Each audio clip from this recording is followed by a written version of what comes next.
নমস্কাৰ মই ৰাহুলে লৈ আহিছোঁ আগন্তুক হ'বলগীয়া অসম চৰকাৰৰ বিভিন্ন এক্সাম যেনে এডিআৰই আছাম পুলিচ ইত্যাদিৰ প্ৰতি লক্ষ্য কৰি কিছুমান ইম্পৰ্টেণ্ট MCQ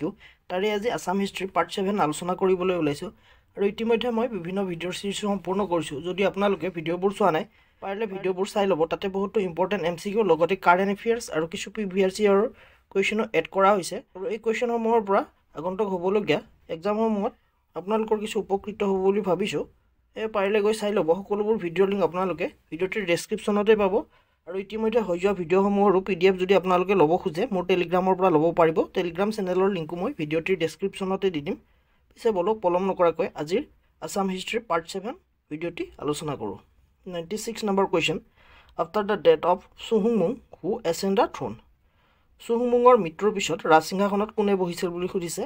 এ দিছে শুক্লেনমুং বি দিছে শুক্ৰামফা চি দিছে চুৰামফা ডি দিছে চুটমলা ইয়াৰ ৰাইট এনচাৰটো এ শুক্লেনমুং চুহুংমুঙৰ মৃত্যুৰ পিছত তেওঁৰ পুত্ৰ শুক্লেনমুঙে ৰাজসিংহাসনত বহিছিল next question 97 number which Ahom king known as Gargaya ৰজা কোনজন আহোম ৰজাক গড়গয়া ৰজা নামেৰে জনা যায় বুলি সুধিছে ইয়াত এ দিছে শুক্লেনমুং বি দিছে শুক্ৰমফা চি দিছে চুৰামফা ডি দিছে চুটমলা ইয়াৰ ৰাইট এনচাৰটো হ'ব এ শুক্লেনমুঙকে গড়গয়া ৰজা নামেৰেও জনা যায় next 98 number question who excavated the Gargaon tank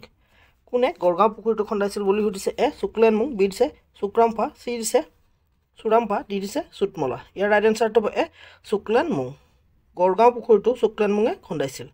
next 99 number question which Ahom king construct the Naga Ali road কোনজন ৰজাই নগাআলি ৰোডটো বনাইছিল বুলি সুধিছে এ দিছে শুক্লেনমুং বি দিছে শুক্ৰামফা চি দিছে চুৰামফা ডি দিছে চুটমলা ইয়াৰ ৰাইট এনচাৰটো হ'ব এ শুক্লেনমুং অৰ্থাৎ শুক্লেনমুঙে নগাআলি সজাইছিল next 100 number question in which year first Ahom Koch war took place কেতিয়া প্ৰথম আহোম আৰু কোচসকলৰ মাজত যুদ্ধ সংঘটিত হৈছিল বুলি সুধিছে ইয়াত এ দিছে 1546 বি দিছে 1548 চি দিছে 1550 ডি দিছে 1560 ইয়াৰ ৰাইট এনচাৰটো হ'ব এ 1546 অৰ্থাৎ 1546 চনতে আহোম আৰু কোচসকলৰ মাজত প্ৰথমখন যুদ্ধ হৈছিল next question 101 number what is the another name of Chilarai চিলাৰায়ৰ আন এটি নাম কি বুলি সুধিছে A Malladev B Sukladhvaj C Gohain Kamal D Pratapdhvaj ইয়াৰ ৰাইট এনচাৰটো হ'ব বি শুক্লধ্বজ চিলাৰায়ৰ আন এটি নাম হ'ল শুক্লধ্বজ আৰু তেওঁ চিলাৰায়ৰ নামটোৰ কাৰণ হ'ল তেওঁ চিলাৰ যুদ্ধ কৰিব পাৰিছিল বাবে তেওঁক চিলাৰায় নামেৰে জনা যায় তাৰোপৰি এ অপশ্যনটো দিছে মল্লদেৱ হৈছে নৰনাৰায়ণ আন এটি নাম আৰু এই মল্লদেৱ কুৱেশ্যনটো আহিছিল নৰনাৰায়ণৰ আন এটি নাম কি বুলি APSCত আহিছিল কোনটো ইয়াৰত আহিছিল মই পাহৰিছোঁ চনটো কিন্তু APSCত আহিছিলে এইটো next 102 number question during the which Ahom king reign first Ahom Koch war took place কোনজন আহোম ৰজাৰ শাসনকালত আহোম আৰু কোচৰ মাজৰ যুদ্ধ সংঘটিত হৈছিল বুলি সুধিছে এ শুক্লেনমুং বি দিছে শুক্ৰামফা চি দিছে চুৰামফা ডি দিছে চুটমলা ইয়াৰ ৰাইট এনচাৰটো হ'ব এ শুক্লেনমুঙৰ দিনতে প্ৰথম কোচ আৰু আহোমৰ মাজত যুদ্ধ সংঘটিত হৈছিল next 103 number question Gohain Kamal Ali construct by Naranarayan with the help of his brother Gohain Kamal this road was construct to Coochbehar to which place of Assam Gohain Kamal আলিটো কোচ ৰজা নৰনাৰায়ণৰ ভাতৃ গোহাঁই কমলে বান্ধিছিল আৰু এই ৰোডটো নৰনাৰায়ণৰ ৰাজধানী কোচবিহাৰৰ পৰা অসমৰ কোন ঠাইলৈ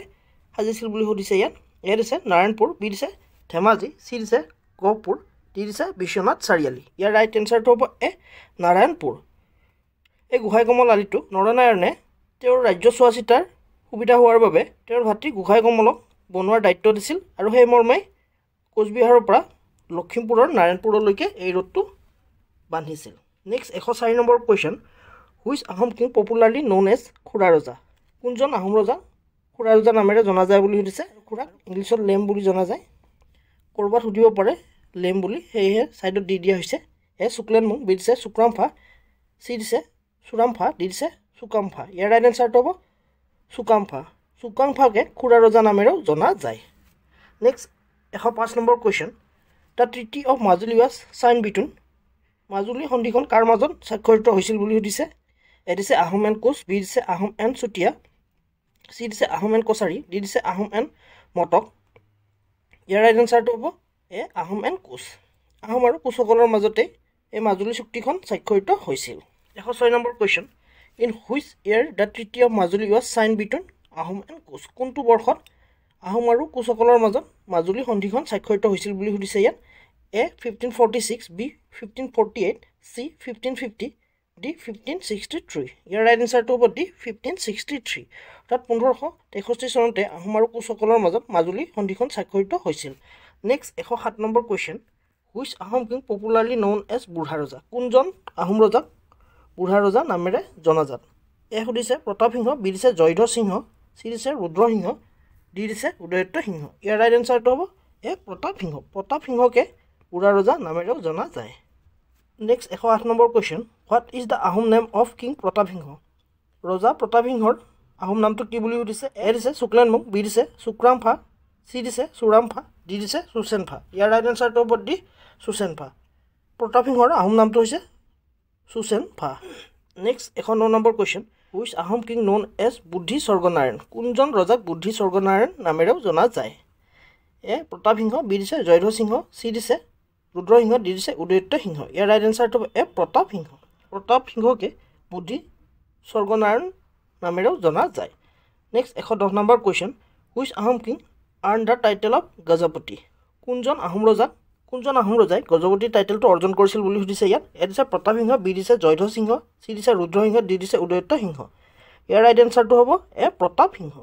অৰ্থাৎ প্ৰতাপ সিংহকে গজপতি টাইটেলটো দিয়া হৈছিল কাৰণ তেওঁ হাতী চিকাৰলৈ গৈছিল আৰু বহুতো হাতী ধৰি আনিছিল আৰু এই হাতীৰ অধিকাৰী হৈছিল সো আজিলৈ আশা কৰোঁ মোৰ ভিডিঅ'টিৰ জৰিয়তে আপোনালোকে উপকৃত হ'ব যদি ভিডিঅ'টি ভাল লাগিছে লাইক কৰিব কিবা আপগ্ৰেড কৰিবলগীয়া থাকিলে মোক কমেণ্ট কৰি জনাব পাৰে তদুপৰি কোনোবা যদি আপোনালোকৰ বন্ধু বান্ধৱী বা ফেমিলি মেম্বাৰ অসম চৰকাৰ বিভিন্ন এক্সামৰ প্ৰস্তুতি চলাই আছে পাৰিলে তেওঁলোকৰ সৈতে চেনেলটো শ্বেয়াৰ কৰি দিব আপোনালোকৰ এই সৰু শ্বেয়াৰটোৰ পৰাই হয়তো তেওঁলোকৰ আহিবলগীয়া এক্সামত মোৰ ভিডিঅ'ৰ পৰা হয়তো কিছু উপকৃত হ'ব পাৰে আৰু পাৰিলে যোৱাৰ আগতে চেনেলটো ছাবস্ক্ৰাইব কৰিবলৈ নাপাহৰিব আজিলৈ পুনৰ এটি নতুন ভিডিঅ'লৈ অতি শীঘ্ৰে লগ পোৱাৰ প্ৰতিশ্ৰুতিৰে আজিলৈ ধন্যবাদ